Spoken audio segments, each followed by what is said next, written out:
మీరు కొత్తగా business start చేయాలనుకుంటున్నారా? మార్చ్ 16-17 హైటెక్స్ లో ఫ్రాన్సెస్ ఇండియా బిగ్గెస్ట్ ఫ్రో ఎక్స్పో. రమగారు నమస్తే. నమస్తే జయ. రమగారు, మనం నోవెల్స్ చేస్తూ ఉన్నాం, మంచి మంచి నోవెల్స్ చెప్తూ ఉన్నారు. ఈరోజు ఏం చెప్తారు? మాలతి చంద్రు గారిది ఇంకో నావెల్ చెప్తా. ఓకే. మన మనసులోని మనసు 2 భాగాలు చేసాం. చాలా పెద్ద కథ. అవునవును. ఒక చిన్న కథే, మేఘాల మేలి ముసుగు.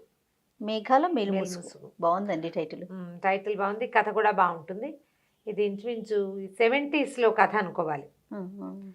ఆవిడ ఎప్పుడు రాశారో నాకైతే ఖచ్చితంగా తెలియదు, కానీ అందులో రాసిన పియూసీ ఇవి ఇంటర్మీడియట్ 10th క్లాస్ అవి లేవు అందులో.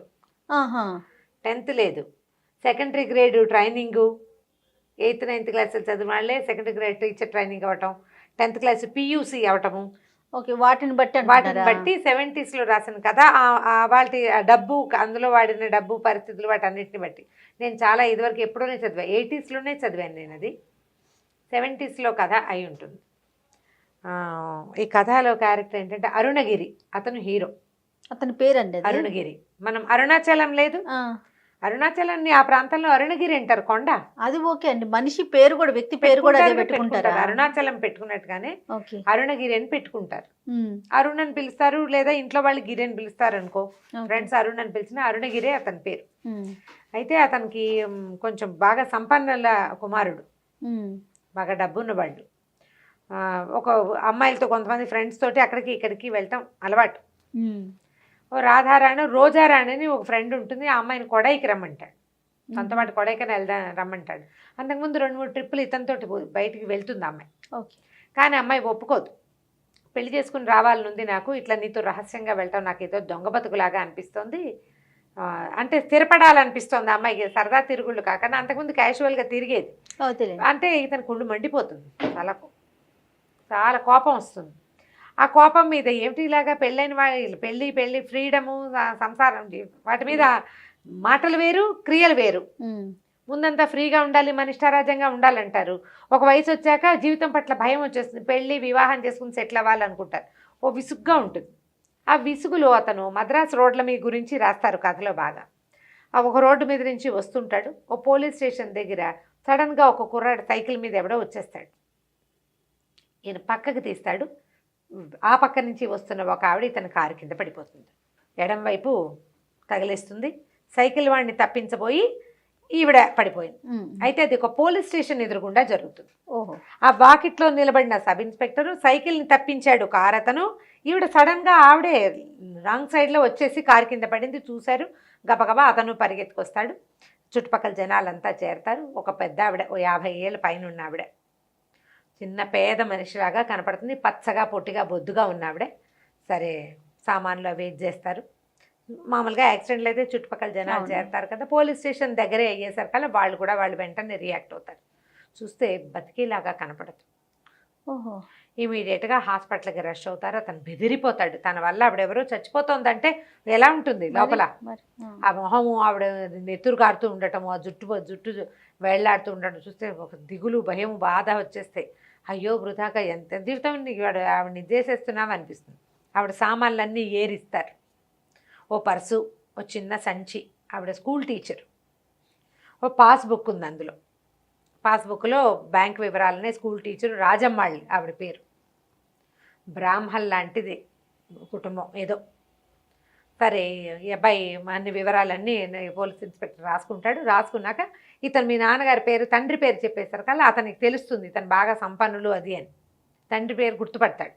సరే, అతన్ని వదిలిపెట్టాడు, ఇతను వెనకాలే ఉంటాడు. సరే, వాళ్ళ ఇంటికి వెళ్ళి చెప్దాం, అడ్రస్ ఫోర్సన్స్. ముందు ఆవిడ సంగతి చూడండి అంటే, అయ్యా మీరు ఎంత కంగారు పడి, ఆవిడ బతికేది లేదు, వాళ్ళకి తెలియజేయాలి కదా, ఫార్మాలిటీసే ఇంపార్టెంట్ అండి, ఆవిడని ఎలాగో వాళ్ళు చూస్తారు అని హాస్పిటల్ లోపల పంపించేస్తారు. ఇది చూసి అడ్రస్ అది చూసుకుంటారు. ఈ అడ్రస్కి వెళ్ళాలంటే కాళ్ళు చేతులు ఆడవు ఇతనికి.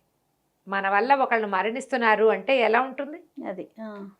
ఆ మనుషుల మనసుల్లో ఉండేటువంటి ఆ ఉద్విగ్నత, భయం, ఆందోళన, ఒక తప్పు చేసిన భావన ఎంత బారాస్తారో మాలతి గారు, చాలా బాగుంటుంది. సరే, పోలీసు ఇతను ఏం చేస్తాడంటే, మీరు కాస్త మంచినీళ్ళు తాగుతారు కానీ మంచినీళ్ళు తాగి తీసుకెళ్తాడు. తీసుకెళ్ళి ఆ అడ్రస్ కనుక్కొని అక్కడికి వెళ్తారు. వెళ్తే పరమ పేద ఇల్లు అది. ఆ వెనకాల మౌంట్ రోడ్డు ఏదో చెప్తారు, దాని వెనకాల సందులో అసలు అలాంటి రోడ్లు ఉన్నాయని ఇతని జీవితంలో కూడా ఎరగడు. తనేమో బాగా డబ్బున్న వాళ్ళ పిల్లవాడు. వెళ్తే ఒక చిన్న 10 ఇళ్ళ సమాహారం లాగా ఉంటుంది. అది ఒక్కొక్క గది, ఓ గది వంటిల్లు. ఆ గది వంటిళ్ళల్లో ఒక అవిటాయన. ఆయన చూసేసరికి భయమేస్తుంది. ఏమిటి ఈయన పెళ్ళాన్ని నేను చంపేస్తే, లోపల నుంచి ఓ పిల్ల వస్తుంది, పచ్చగా పొడుగ్గా ఉన్న అమ్మాయి. ఈ పిల్ల తల్లి చచ్చిపోయింది, ఈ ముసలాయన ఆవిడ మీదే అవన్నీ కనబడుతుంటే వీడికి దిగులు పుట్టేస్తుంది. సరే హాస్పిటల్కి తీసుకెళ్తారు. అమ్మాయి ఏడుస్తుంది, ఎవరు ఈయన ఎలా చూడకుండా చేశాడు, ఏం చేశాడు అంటే, ఇక ఆయనేమో అవిటాయన, ఆయనకి కాళ్ళు పడిపోయిన ఆయన. ఈ టీచర్గా ఉద్యోగం చేసే ఈ రాజమ్మాళ్ళు గారే ఆ ఇంటికి ఆధారం.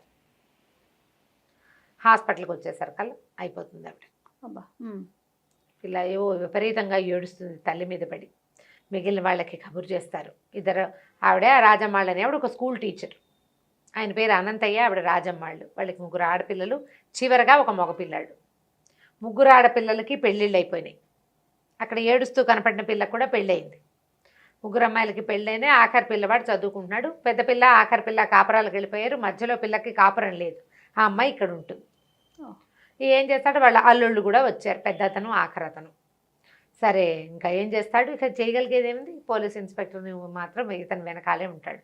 మీరు ఎంత చేస్తున్నారు నా కోసం అంటే, మీ నాన్నగారు మా నాన్నకి సహాయం చేశారు అని చెప్తాడు పోలీస్ అతను. నాకు మీ పేరు తెలిసి నేను గుర్తుపట్టాను, పైగా నేనే సాక్షిని, ఆవిడే రాంగ్ సైడ్లో వచ్చింది, మీ తప్పేం లేదు, నాకు క్లియర్గా తెలుసు కదా, నేను అక్కడే ఉన్నాను, మనం చేయగలిగే సహాయం చేద్దాం. వాళ్ళు గొడవ చేసే మనుషుల్లాగా కూడా లేరు, చాలా పేదవాళ్ళు. నేనున్నా కాబట్టి వాళ్ళు ఏమీ గొడవ చేయటం లేదు, నేను చూస్తానని ఆ దహనం చేయటము, ఆ కార్యక్రమాలన్నీ అవుతాయి. మీరు ఇంటికి ఫోన్ చేయండి అంటాడు. ఇంటికి ఫోన్ చేసి తల్లికి చెప్తాడు, అమ్మ ఇట్లా అయింది, నేను అక్కడే ఉన్నాను అంటే, మరి పాప బాధగా ఉంటుంది తల్లికి. ఇక్కడ ఇతను అరుణగిరి కథ చెప్తారు. అరుణగిరి తల్లి కూడా ఒంటరిదే, ఆవిడ భర్త లేరు. ఉమాపతి మొదలయ్యారని చాలా డబ్బున్న ఆయన. ఆయనకి 7 ఆడపిల్లలు పుడతారు మొదటి భార్యతోటి. మగపిల్లలు కలగరు. మగపిల్లల కోసం రెండో పెళ్లి చేసుకోవాలనుకునేవాడు. 60, 70, 50 ఏళ్ళ ఆ సంవత్సరాల్లో మగపిల్లల కోసం మళ్ళీ పెళ్ళిళ్ళు చేసుకోవడం చాలా న్యాచురల్, సహజమైన సంగతి. ఇప్పుడు ఈ కథ చదివితే ఇదేమిటి ఇలా ఉంది అనిపిస్తుంది మనకి, కానీ జరిగేవట్ల. మన తాతల నాడు ఉన్నాయి, మన నాన్నల నాటికి కొంచెం తగ్గినాయి. తమిళనాడు ప్రాంతాల్లో బాగా కనపడతాయి. అక్కకి పిల్లలు పుట్టకపోతే చెల్లెల్ని ఇచ్చి చేయటం. మా చుట్టుపక్కల కూడా 2-3 కేసులు నేను నీకు అట్లా చెప్పే కదా జరుగుతాయి. అయితే ఆయనకి 7 ఆడపిల్లల తర్వాత ఆయన వాళ్ళకి తెలిసిన కుటుంబంలో 8 మంది పిల్లల్లో ఒక మధ్య పిల్ల నచ్చుతుంది ఆయనకి, 16 ఏళ్ల పిల్ల. ఆ పిల్లని చేసుకుంటాడు కొడుకు కోసం. భార్య ఒప్పుకుంటుంది, కానీ ఆ సవితిని చూస్తే మంటగా ఉంటుంది. సన్నగా పొడుగ్గా చక్కగా అందంగా ఉన్న అమ్మాయిని చూస్తే మండిపోదు. పెళ్ళిడికి వచ్చిన పిల్లలు ఉన్నారు ఆయనకి, 7 ఆడపిల్లలు అంటే మామూలు సంగతే. ఈ 15, 16 ఏళ్ల పిల్లలు లేకుండానే 7 ఉండరు కదా. ఆఖరి పిల్లకి 7 అయినా పెద్ద పిల్లకి 15 ఏళ్ళు కనీసం. అక్కడి నుంచి ఈ అమ్మాయికి మొదట భార్యని బాగా రక్షిస్తాడు ఆయన. ఈవిడికి పిల్లలు కలగరు. 5-6 సంవత్సరాలకి ఈ కడుపుతో ఉన్నాక 3-4 నెలలు వచ్చాక సడన్గా గుండెపోటు వచ్చి చనిపోతాడు. ఆయనకి మొదట 2 ఏళ్ళకి చిన్న భార్య అంటే కొత్తగా, అంత యంగ్ పిల్ల కదా, వాళ్ళు కూడా ఇంత పెద్దవాడికి ఇవ్వటం ఏమిటి, 7 పిల్లలు ఉన్నారు కదా, అలా ఆలోచించకుండా చేసేస్తారు. ఆ పెద్ద ఆవిడేమో ఈ వచ్చిన పిల్లని దగ్గర చేసుకోదు, తిట్టిపోసి పోట్లాడి ఎప్పుడు ఏదో ఒకటి అని. సౌతులిద్దరికీ స్నేహం లేదు. ఉండగలిగే అవకాశాలు ఉన్నాయి, ఉండలేదు వాళ్ళు. ఈ అమ్మాయికి 3-4 నెలలు వచ్చాక ఆయన కాస్త చనిపోతాడు. ఇంకేముంది, ఆస్తంతా మళ్ళీ ఆవిడ పరమే అయిపోతుంది అనుకున్నారు. ఈ పిల్లని ఏం చేస్తారో అని భయపడ్డారు. కానీ ఆ ఉమాపతి మొదలయ్యారు గారు చాలా ప్లాన్డ్గా రెండో భార్యకి నెల తప్పంగానే విల్లు రాసేస్తాడు. మరి ఆ మృత్యువే తెలియజేస్తుందో ఆయనకి.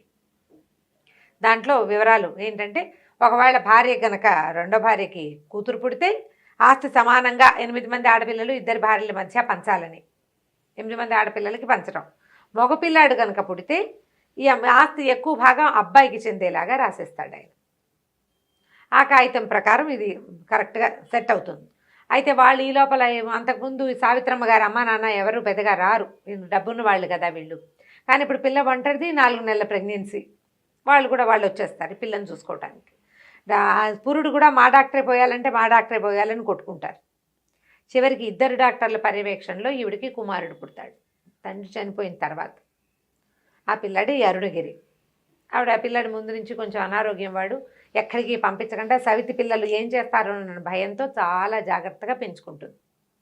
కొంచెం పెద్ద ఇల్లు వాకిలి, భర్తని తెలివిగా చేశాడు కదా, దాంతో ఈవిడ తను స్వయంగా స్వతంత్రంగా చదువుకోవటం, 4 విషయాలు తెలుసుకోవటం, సొంతంగా ఆయనకు మంచి చాలా పెద్ద పెద్ద వ్యాపారాలు, ఫౌండరీలు అవి ఇవి ఉంటాయి. కలప వ్యాపారం అవన్నీ తను స్వయంగా చూసుకోవటం నేర్చుకుంటుంది. పిల్లాన్ని చక్కగా చదివిస్తుంది. ఎంకామో ఏదో చదువుతాడు అతను, చక్కగా పాస్ అవుతాడు. చదువు అయిన తర్వాత కొంచెం కులాసాగా తిరుగుతూ ఉంటాడు. సరే అప్పుడు మన భర్తకి కులాసా తిరుగుళ్ళు ఉన్నాయి, మగపిల్లల్ని ఇంతేనని ఆవిడ ఊరుకుంటుంది. స్వతహాగా మనిషి మంచివాడు. సరే ఈ కథ అంతా ఒక చెప్పబడుతుంది అనమాట అరుణగిరి సంగతి. తల్లి అతను సవితక్కయ్యలు వాళ్ళతో వీళ్ళకి సంబంధం లేదు, ఎవరి ఆస్తి వాళ్ళదే. అప్పుడప్పుడు వస్తుపోతూ ఉంటారు అంతే. ఓ 3 మేనమావులు ఉంటారు, వాళ్ళకి ఆడపిల్లలు ఉంటారు, ఓ పిల్లని చేసుకోమంటారు. సవితక్కయ్యల్లో పిల్లలు కూడా ఓ పిల్లని చేసుకోండి అని అడుగుతుంటారు, ఆస్తి పోకుండా అలా చేసుకుంటుంటారు కుటుంబాలు. సరే ఈ రాత్రి సాయంకాలం ఆవిడకి అంతిమ సంస్కారం చేసేస్తారు. రాత్రి దుఃఖంగా ఇంటికి వస్తాడు. అక్కడ ఏమి ఏడావిడ బికమొహం వేసుకుని ఉంటాడు. తల్లిని చూసేసరికల్లా నా వల్ల వాళ్ళకి ఇవన్నీ పోయినాయమ్మా, చిన్న పిల్లాడు, అసలు ఆయన అవిటైనా పాపం ఆవిడ టీచరు, ఆవిడదేటి ఆధారం, చాలా దుఃఖపడతాడు. మర్నాడు యథావిధిగా వెళ్తాడు. ఖర్చులు కొంచెండి అని డబ్బులు ఇస్తాడు. ఆ విశాలకి అమ్మాయికి తీసుకోవటం ఇష్టం ఉండదు. రెండో అమ్మాయికి పెళ్ళైంది కానీ కాపురానికి వెళ్ళాల. ఆ పిల్ల వీళ్ళకి ఆసరా. ఈయనకి ఏంటంటే ఆయన ఒక స్కూల్ టీచరు, ఆయన ఒక ఏమంటారు కెమికల్ దాంట్లోనే ఎక్కడో పనిచేసేవాడు, చిన్న ఉద్యోగం. భార్య, 4 పిల్లలు. ఆఖరి పిల్లవాడు పుట్టాక సడన్గా ఆయనకి పెద్ద జ్వరం వచ్చి క్రమంగా పెరాలసిస్లోకి దించేసి కాళ్ళు పడిపోయినాయి. ఈ పిల్లల్ని ఎట్లా చేసుకొస్తారు? అందుకని ఆవిడ ఏం చేసింది, 8th క్లాసు ఏదో వానాకాలపు చదువు ఆవిడికి. అయితే సెకండరీ గ్రేడ్ ట్రైనింగ్ అయ్యి స్కూల్లో టీచర్గా చేరుతుంది. పెద్ద పిల్లకి పెళ్లి చేసేస్తారు. పెద్ద పిల్లని కాపురాన్ని పంపిస్తే మొదట పెద్ద పిల్ల చూసేది, క్రమంగా 2వ పిల్ల 3వ పిల్ల ఇల్లు వాకిలి చూసుకునేవాళ్ళు. మరి ఆవిడ ఉద్యోగానికి వెళ్ళాలి కదా, వాళ్ళకి ఆసరా అయ్యేది. భర్తకు అప్పుడు ఏమి పెన్షన్లు ఉండే ఉద్యోగాలు కాదు, చిన్న సాధారణమైన చిన్న కుటుంబం. పెద్ద అమ్మాయి, 2వ అమ్మాయికి 3వ అమ్మాయి కూడా సంబంధాలు వస్తే పెళ్లి చేస్తారు. 2వ అమ్మాయికి ఏమో పిచ్చివాడు అబ్బాయి, అంటే మేధకుడు, బ్రెయిన్ ఎదిగిన పిల్లవాడు కాదు. వాళ్ళేమో కాపురానికి పంపించమంటారు. పిల్లాడు వెర్రిగా ఉన్నాడు, ఏదో తేడాగా ఉన్నాడని తెలుసుకుని నేను ససేమిరా కాపురానికి వెళ్ళినట్టు. ఈ పెద్ద అమ్మాయికి వెంటనే వరుసగా 3 పిల్లలు పుట్టేస్తారు. ఈ 3వ పిల్ల పుట్టాక ఆ అమ్మాయికి టీబీ బయటపడుతుంది. పెద్ద అమ్మాయికి ఆ అల్లుడు కొంచెం ఒక రకమైన రాష్ట్రపు మనస్తత్వం ఉన్నవాడు. వాళ్ళంతా దీని వైద్యం ఖర్చు అంతా అత్తగారితో ఎత్తించాలని చూస్తాడు. ఆవిడకి వచ్చే 100 రూపాయల జీతంతో 80 రూపాయల జీతం అని రాస్తారు. ఈ తోడు ఎవరైనా ఉండాలి. శానిటోరియంలో చేరితే శానిటోరియం వెళ్తే తిరిగి రారు, ఆ భయాలు ఉన్నాయి అప్పట్లో. తిరిగి రారన్న భయం, రారని కాదు రారేమోనన్న భయం. ఆ భయంతో ఆవిడ వద్దు నేనే డబ్బులు ఇస్తానని చెప్తుంది. అంతకుముందు కొద్ది రోజులు కూతుర్ని పంపిస్తుంది, కానీ చిన్నపిల్లని ఆయన 2వ అమ్మాయికి లైన్ వేసే ప్రయత్నంలో ఉంటాడు. పెద్ద అమ్మాయికి జబ్బు కదా, 2వ పిల్లని లైన్లో పెట్టుకుందామని. ఈవిడేమో పెళ్లి చేసేసింది. పెళ్ళైపోయిన పిల్లని ఏం చేస్తాడు అతను? అయినా ఏదైనా వాడేద్దామని చూస్తూ ఉంటాడు. ఈవిడేమంటుందంటే, ఆ శానిటోరియంకి వద్దు, నా మాట విను, 200 తెచ్చిస్తాను, 200 ఇస్తా, పిల్లకి వైద్యం చేయొచ్చు. 200 అంటే చాలా, ఇప్పటికి 25,000 50,000తో సమానం. ఆవిడ 200 తీసుకోవడానికే బ్యాంకుకి వెళ్ళి డబ్బులు డ్రా చేసుకుని కారు కింద పడింది. ఆ 200 ఉన్నాయి అందులో. ఆ డబ్బు అన్నీ ఈ అమ్మాయికి అప్పచెప్తారు. ఆయన డబ్బు ఇస్తే ఈ అమ్మాయి ఏడ్చి తోకాలు పెడుతుంది. సీసాలు వద్దు, అమ్మ చావు మీద డబ్బులు తీసుకోవడం ఏంటి, మనకు చేతనైంత చేస్తామంటే మిగిలిన వాళ్ళంతా సపోర్ట్ చేస్తారు అతన్ని. 500 ఇస్తాడు. మొత్తానికి ఆవిడ దినవారాలు 12 రోజులు ప్రతిరోజు వెళ్తాడు వాళ్ళ ఇంటికి. 12 రోజులు అయిపోయిన తర్వాత ఏం చేయాలి? పెద్ద పిల్ల చిన్నపిల్ల ఎవరిళ్ళకి వాళ్ళు వెళ్ళిపోతారు. ఇప్పుడు విశాల అత్తగారు వస్తుంది తీసుకెళ్ళటానికి. ఈ మొదలయ్యారని చెప్పాను కదా, తెలుగు వైపు వాళ్ళని నాయుళ్ళు అంటారు. అవునండి, నాయుడుస్. అయితే ఆవిడ అత్తగారు వచ్చి ఈ పిల్లని మా ఇంటికి పంపించాల్సిందే, అసలు పిండం పెడతారు. మామూలుగా పెద్దవాళ్ళకి పెడతారు కదా, చనిపోయిన తర్వాత కాకులు ముట్టుకోకపోతే నమస్కారాలు చేస్తారు. అరుణగిరికి నువ్వు చెప్తారు, నువ్వు ఈ సంసారాన్ని చూసుకుంటానని దండం పెట్టు, నీ వల్ల ఆవిడ చనిపోయిందంటే దండం పెడతాడు. కాకులు రావు. ఈ విషయాలు మాత్రం నాన్నని తమ్ముడిని వదిలిపెట్టి వెళ్ళను దండం పెట్టేసరికల్లా కాకి వస్తుంది. దాంతో ఆవిడ వాళ్ళ అత్తగారు పోట్లాడుతుంది, మా పిల్లాడికి పిచ్చేం కాదు, పెళ్ళం రాక పిచ్చివాడైపోయాడు, నువ్వు ఇట్లా కాపురం వదిలేస్తే ఎట్లా అంటే, అమ్మాయి ససేమిరా అబ్బాయితో నేను కాపురం చేయను, మీ ఇంటికి నేను రానని ఇస్తుంది. ఆ 12వ రోజు భోజనాలు అప్పుడే. దాంతో ఆవిడ నానా యాగి చేసి, అసలు మంచిది కాదు, అసలు రాజమ్మ గారే మంచిది కాదు, ఈ పిల్ల మంచిది కాదు, వాళ్ళ బావతో తిరిగేది, ఇప్పుడు కొత్తగా వచ్చిన నాయుడు అబ్బాయితో కూడా తిరుగుతూ ఇలా పిచ్చి బాగుళ్ళు బాగా అరిచర్చి కేకలు పెడుతుంది. పొద్దున్న వాళ్ళందరికీ తెలుసు విశాల్ ఎవరితోటి మాట్లాడితే ఆ పిల్ల తన జోలేదో తన ఇదేదో చుట్టుపక్కల వాళ్ళకి తెలుసు. కానీ ఏం చేస్తారు? ఆవిడ కాస్త అరిచి, ఎట్లా రావో చూస్తాను, నీ సంగతి నేను కోర్టులో కేసేస్తాను, కాపురానికి రప్పించే తీరుతానని వెళ్ళిపోతుంది. వెళ్ళాక ఈయన ఏం చేస్తాడు, ఈ అబ్బాయి ఈ దినవారాలు అయిపోయాక మీకు ఏదైనా చూస్తాను నేనని చెప్పి అడుగుతాడు. ఆ అమ్మాయి మొదటి రోజున తండ్రి తల్లిని చూడ్డానికి వెళ్ళినప్పుడు తప్ప మళ్ళీ అతనితోటి మాట్లాడదు. మిగిలిన వాళ్ళందరూ ఇతనితో మాట్లాడుతూ ఉంటారు. చుట్టుపక్కల వాళ్ళు కూడా పలకరిస్తారు ఏం బాబు అని. తలకాయ కూడా తిప్పి చూడదు. ఆ అమ్మాయి తన ఉనికిని పట్టించుకోనట్టుగా ఉంటే ఇతనికి ఆ అమ్మాయే కావాలనిపించడం మొదలు పెడుతుంది. సహజంగా జరుగుతుంది. మనని పట్టించుకోకుండా ఉంటే వాళ్ళ మీద మనకు ఆసక్తి ఎక్కువగా ఉంటుంది. సరే వీళ్ళకి ఏదైనా సహాయం చేయాలని అడుగుతాడు. మీ అల్లుడు పెద్దల్లుడు రామారావు మిమ్మల్ని రమ్మంటున్నాడు అంటే మేము వెళ్ళను నాయన, ఇక్కడే ఉంటాం, ఏదో ఉన్న మటుకు చూస్తామంటే అతను ఏమన్నాడు, మీ అమ్మాయిని చదివిస్తాను, స్కూల్ ఫైనల్ ముందు అది కట్టేయమనండి, ఈ విషయాలకి చదువుకోవాలని ఉంది. పాపం అంతకుముందే కాపురం చెడగొట్టుకుని ఉంది కదా, వాళ్ళ అమ్మని అడుగుతుంది చదువుకుంటాను, చదువుకుంటే అప్పుడు మన ఇద్దరం కలిసి సాయం ఇంటిని ఇది చేసుకోవచ్చు, కాంతమ్మ బావ దగ్గరికి నేను వెళ్ళను, అక్కయ్య పెద్దక్కయ్య దగ్గరికి అని చెప్తుంది. ఈ చదివిస్తానని అనేసరికల్లా అమ్మాయి అనుకుని తయారైపోతుంది. స్కూల్ ఫైనల్ పరీక్షకి తయారవ్వాలి. ఏదో ఒక ట్యూటోరియల్ కాలేజీలో చేర్పిస్తాడు. ఖర్చులు కొంచండి తేపా 100 చొప్పున ఇస్తాడు. వీళ్ళు చిన్నగా బతకడానికి అలవాటు పడ్డవాళ్ళు. ఓ 50 రూపాయలు 30 రూపాయలు ఉంటే చాలు వాళ్ళకి బతికేయగలరు. అప్పటి జీవితాలు అవి. ఈ బిల్డింగ్లో ఉన్న వాళ్ళంతా అరుణగిరికి అది చెప్పు ఇది చెప్పు అని విశాలని అడగటం మొదలెడతారు. అతనికి బాగా డబ్బు ఉందని, మంచి పేరు ప్రఖ్యాతులు ఉన్నాయి, అంటే ఏదైనా చేయగలడు అనే విషయం ఎలా తెలుస్తుందంటే ఆ బిల్డింగ్లో ఉన్న ఒక పేద కుటుంబం, అతనికి ఉద్యోగం పోతుంది, వాళ్ళిద్దరూ కొట్టుకుంటూ ఉంటారు. అతను కొడతాడు పెళ్ళాన్ని. సరిగ్గా ఆ టైంకి వస్తాడు అరుణగిరి. అదేంటి బార్బేరియస్గా పెళ్ళాన్ని కొడుతున్నాడంటే ఏం చేస్తారు, ఎవరైనా తప్పదు, మీరున్నారు కాబట్టి నేను ఆగాను, లేకపోతే మా అత్తగారు కూడా నన్ను ఇలాగే కొట్టుకుంటూ తీసుకెళ్ళలేదంటే కంగారు పడతాడు. వద్దొద్దు అలాంటి జీవితాలు కాదు, ముందు అతనికి పంపించు, నేను ఉద్యోగం వేయిస్తాను. దాంతో చుట్టుపక్కల వాళ్ళకి తెలుసు ఇతను మర్యాదస్తుడు, తను మంచివాడు, ఈ అమ్మాయి కొంచెం బుద్ధిమంతురాలు, వీళ్ళ మీద వాళ్ళకి ఎవ్వరికి ఏం అనుమానాలు రావు. పైగా అదేంటి 10 ఇళ్ళు కలిసి ఉన్న ఒక సావిడి, అక్కడ ఏం జరుగుతాయి జనానికి తెలుస్తూనే ఉంటుంది. అతను ఆవిడని చంపేశానన్న గిల్టీ ఫీలింగ్ తోటే వీళ్ళ ఇంటికి తిరుగుతున్నాడు అనే విషయం తెలుస్తుంది. ఈ 15 రోజుల పాటు ఈ వ్యవహారం అంతా చూసాక అప్పుడు రోజారాణిని కలవడానికి వెళ్తాడు తన ఫ్రెండ్ని. ఆ అమ్మాయికి తెలుస్తుంది ఇతనిలో ఏదో చేంజ్ వచ్చేసిందని. 15 డేస్ పాటు ఒక పేద కుటుంబానికి ఆసరాగా నిలబడేసరికి తను ఇంతవరకు ఏదో కులాసా జీవితం అనుకుంటున్నాడు. అసలు జీవితం ఇది కదా, జీవితం కోసం కష్టపడటం అంటే ఏమిటో తెలుస్తుంది. ఈ విషయాలని చదివించడానికి పెట్టుకుంటాడు. ట్యూటోరియల్లో చేర్పిస్తాడు. వెళ్తూ వస్తూ ఉంటాడు వాళ్ళ ఇంటికి. గుంటూరు వెళ్ళి పరీక్ష రాసి వస్తుంది. గుంటూరు వెళ్ళాలి, అప్పట్లో పద్ధతి అనుకుంటుంది. సరే గుంటూరు తను కూడా వస్తాడు. వాళ్ళ అమ్మకి కొంచెం ఏమిటి ఎంతసేపు విశాల అంటున్నాడు అని అనిపిస్తుంది. కానీ ఆవిడ గట్టిగా ఏం అనలేదు, గట్టిగా అనలేకపోతుంది, ఒకడే కొడుకు. సరే క్రమంగా ఈ విశాల కూడా ఇతనికి పట్ల ఒక భక్తి ఆరాధన మొదలవుతాయి. వాళ్ళ బావకి విశాల చేయి జారిపోతుందని దిగులుగా ఉంటుంది. స్లోగా ఆ అమ్మాయి గొంగళి పురుగు స్టేజ్ నుంచి సీతాకోక చిలుక స్టేజ్కి ఎలా వచ్చిందో చూపిస్తారు. మెల్లిగా అక్కడి నుంచి PUCలో చేరమంటాడు. కాలేజీలో చేరు, నువ్వు ట్రైనింగ్లో చేరు. ముందు ఈ 10th క్లాస్ స్కూల్ ఫైనల్ అవ్వగానే టీచర్ ట్రైనింగ్ ఒకటి ఉంటుంది.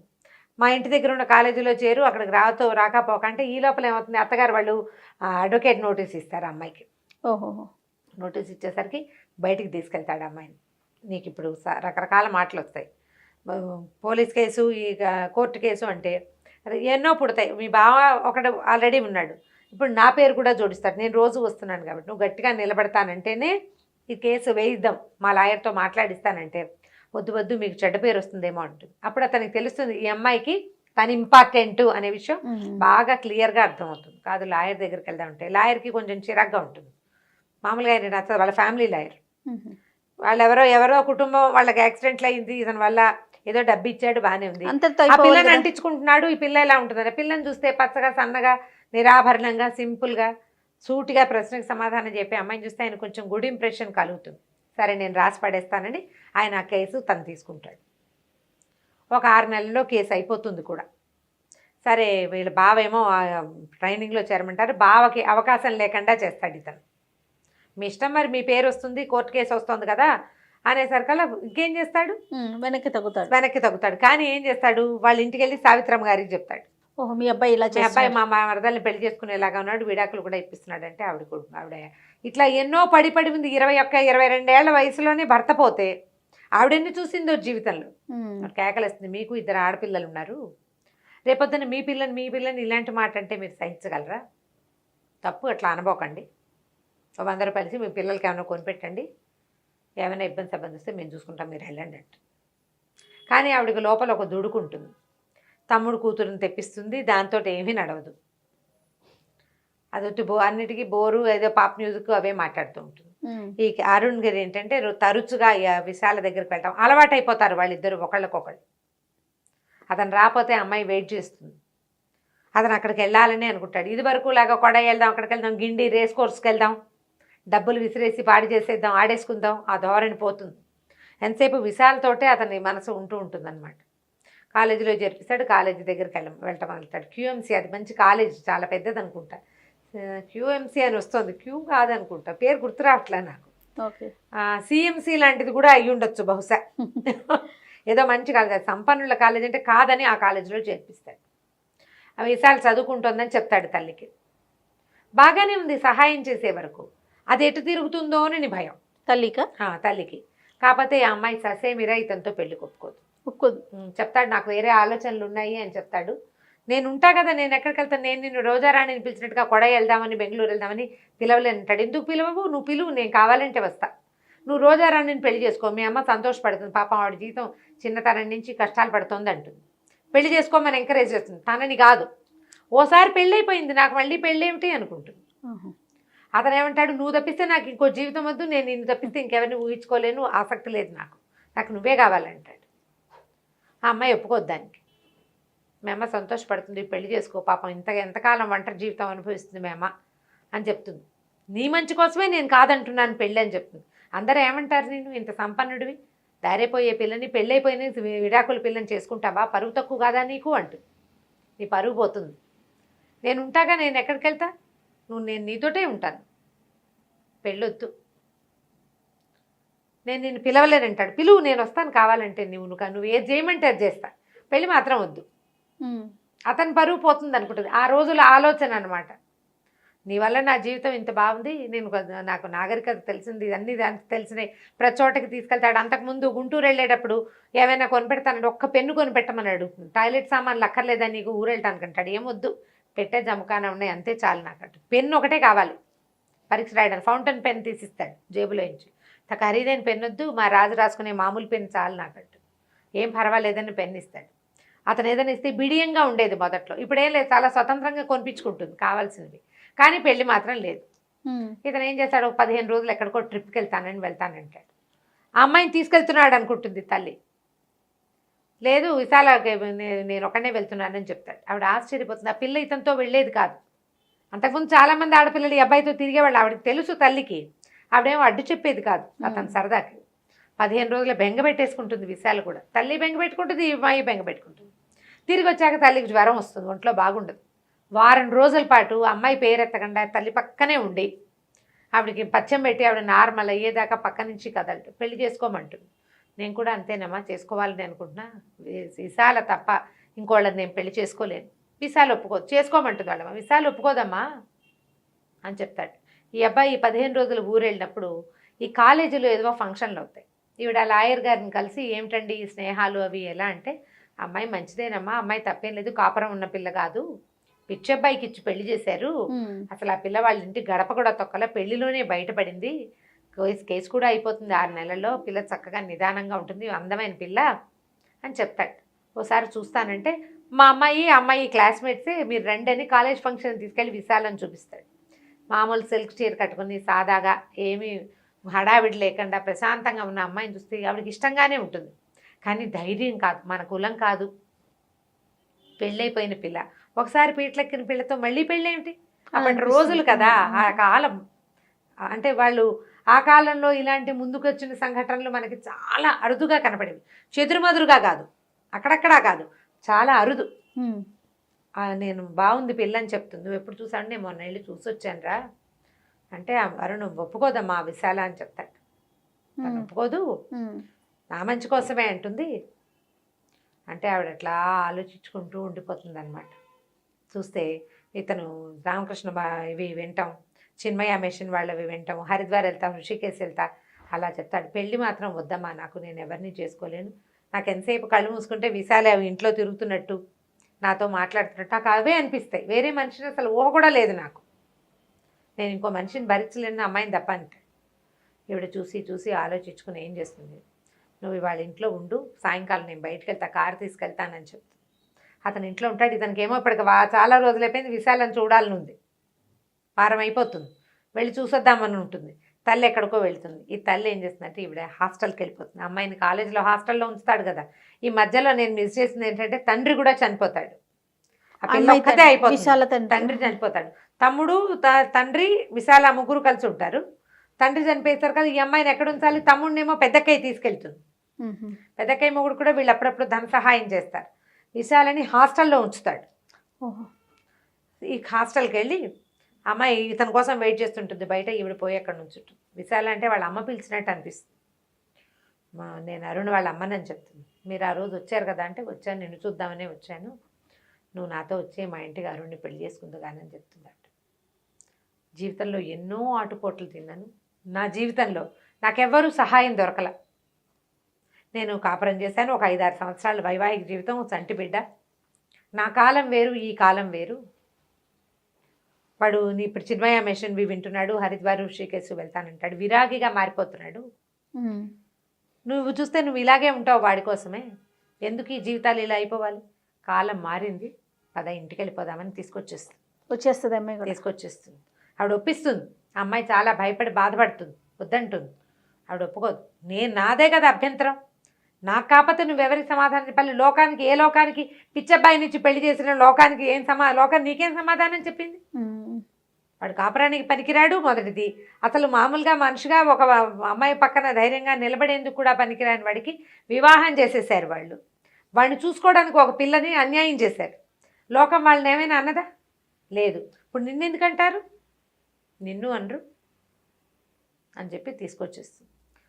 ఏం చేస్తుంది, ఇంటికి అక్కడి నుంచి ఫోన్ చేయిస్తుంది, అన్ని లైట్లు వేసేయమని. ఇంట్లో లైట్లు వేస్తే సాయంకాలం చీకటి పడేసరికల్లా ఇల్లంతా లైట్లు వేసి ఉంటారు. డ్రైవరు, నాయరు, ఇంకా ఎవరో ఉంటారు పనివాడి, తోటమాలి. ఎందుకురా లైట్లు వేస్తున్నారంటే అమ్మగారు అన్ని లైట్లు వేయమన్నారు. అన్ని లైట్లు వాకిట్లో, బయట వాళ్ళ వాకిట్లో పెద్ద పెద్ద బొండుమల్లెల చెట్లు అవి చెప్తారు దాని గురించి. నైట్ క్వీన్ వాసనలు వస్తాయి. మల్లె చెట్లు పాదులు అవి చాలా ఎక్కువ ఉంటాయి. ఆ పాదుల మధ్యలో కారు వచ్చి ఆగుతుంది. అందులోంచి దిగుతున్న ఆ విశాల వాళ్ళ అమ్మని చూసి ఆశ్చర్యపోతాడు. వాళ్ళ అమ్మలో అంత మార్పు వస్తుందని అనుకోడు అతను.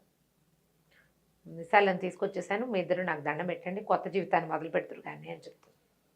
ఆ మేఘాలు తొలిగిపోయి సూర్యుడు బయటపడ్డాడనమాట. ఈ మేఘాలు ఏమిటి? సంప్రదాయాలు. ప్రపంచం మీద ఒక రకమైన భయం, సమాజం పట్ల భయాలు. ఇప్పుడు సమాజం ఏ రకంగానూ వీళ్ళకి హెల్ప్ చేయదు. అవును. 3వ నెల గర్భవతికి భర్త చనిపోతే ఆవిడ ఎల్లకాలం ఒంటరిగానే బతికింది కదా. 22 ఏళ్ల పిల్ల, అంతే వయసు.